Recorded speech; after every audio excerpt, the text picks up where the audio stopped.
A reading from the book of Genesis, Genesis chapter 28, verses 10 through 22.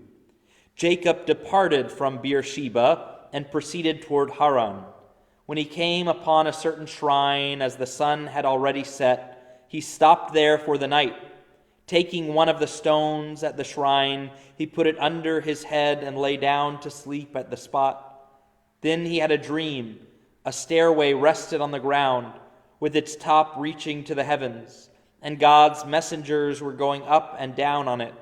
And there was the Lord standing beside him and saying, I, the Lord, am the God of your forefather Abraham, and the God of Isaac. The land of which you are lying I will give to you and your descendants. These shall be as plentiful as the dust of the earth, and through them you shall spread out east and west, north and south. In you and your descendants all the nations of the earth shall find blessing. Know that I am with you. I will protect you wherever you go and bring you back to this land. I will never leave you until I have done what I promised you. When Jacob awoke from his sleep, he exclaimed, Truly, the Lord is in this spot, although I did not know it. In solemn wonder he cried out, How awesome is this shrine! This is nothing else but an abode of God, and this is the gateway to heaven. Early the next morning, Jacob took the stone that he had put under his head, set it up as a memorial stone, and poured oil on top of it. He called that site Bethel, whereas the former name of the town had been Luz. Jacob then made this vow, If God remains with me to protect me on this journey I am making, and to give me enough bread to eat and clothing to wear, and I come back safe to my father's house, the Lord shall be my God. This stone that I have set up as a memorial stone shall be God's abode. Of everything you give me, I will faithfully return a 10th part to you. So here we see Jacob, Ya'ub. So Jacob and Esau was his brother, and his mother was Rebekah, who liked him, who favored him, and his father was Isaac, who favored his brother. And if we remember, yesterday we read about how when his father was planning to give his blessing, he said, Go prepare a goat, and then cook for me, and then I'll give you a blessing. And his father was blind. And so Rebekah overheard this,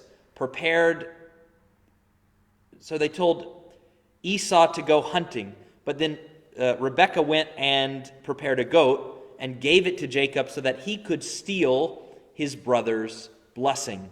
And so we have Jacob steals his brother's blessing, his brother gets angry, and so Jacob runs away.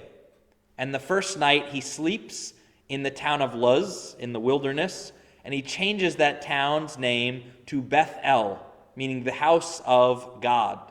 The house of God.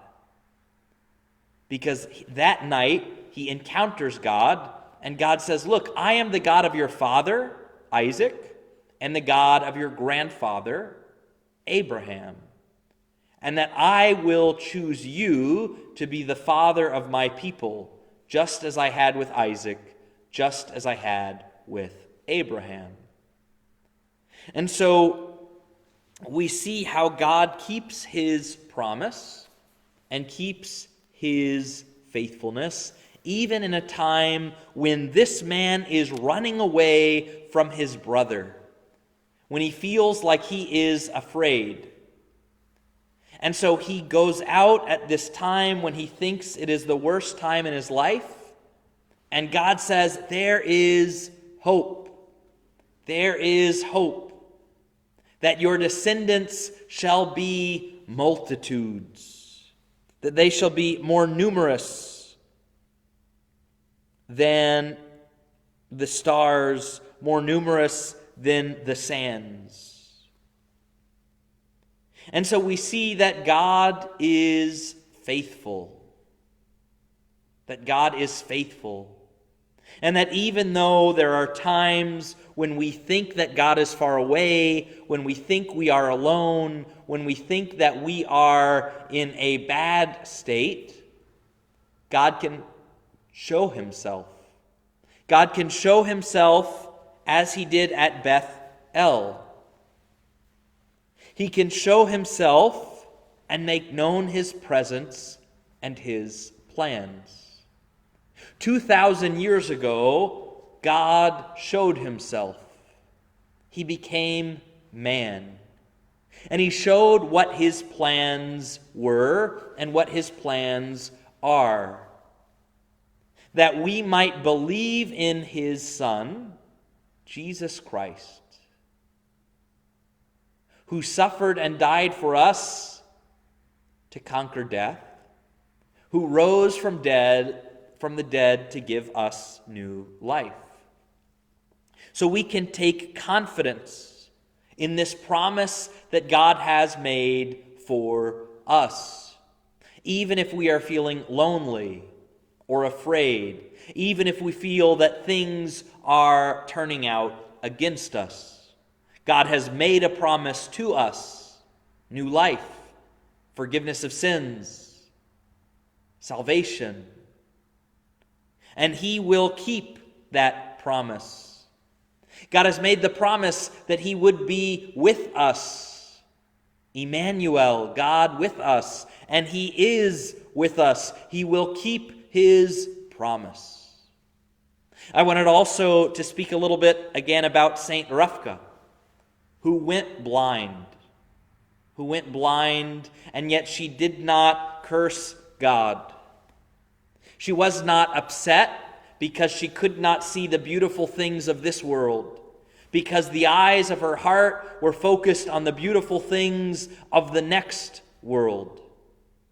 That although she had descended into darkness because she had lost her sight, she never lost sight of what was most important to her: Jesus, the light of the world. And so she, who had lost her sight as a nun, awaited when her eyes would be open and she would see that heavenly vision. She would see the face of Christ himself. And so although her eyes were closed, her heart was open. And she was able to see God's love, to feel God's presence, to know that God was with her, despite her darkness, despite her pain, despite her crosses. Rather, she saw these crosses as an opportunity to grow closer to God by growing closer to his cross.